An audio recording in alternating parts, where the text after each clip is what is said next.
nga guys, dumating na nga pala ngayon yung laruan na pinabili ni Tito para sa mga bata. Ito nga pala yung kitchen set na binili nila. Si ate nga pala nag-order nito ngayon na unboxing nga pala sila ate. Chinecheck nga nila kung kulang ba yung laman o sakto. Yan nga guys, yan, nagmamadali na si ate.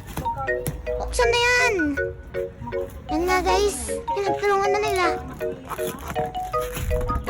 Bali, tatlo nga pala itong kitchen set na to para sa kanilang tatlo.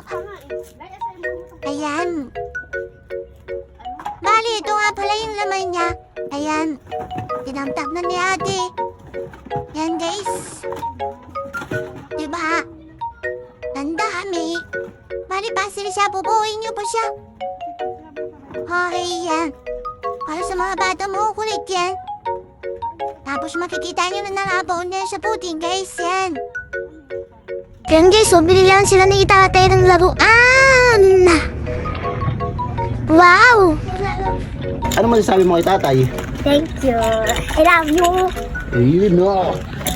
Wait, ikaw ate. Bakit? Ano sabi mo kay tatay? Thank you. Thank you. Ano masasabi mo kay tatay? Thank you, tatay. I love you. Ha? Salamat sa laruan. Oh.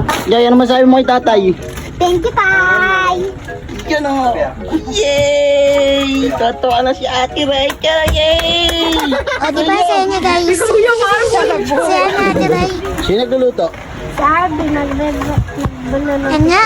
Yan nga, busy-busy na yung mga bata nila sa paglalaro ng kitchen set nila. Tapos tinawag ako na Ate Jojoy. Saan? Pinakita niya sa akin. Thank you, tatay. Ayan. Sobrang saya nila. Kitang-kita ang ngiti sa mga mukha nila. Tapos, after 1 month, nakabaon na po sila sa putik. Hanggang dito na lang po. Bye-bye!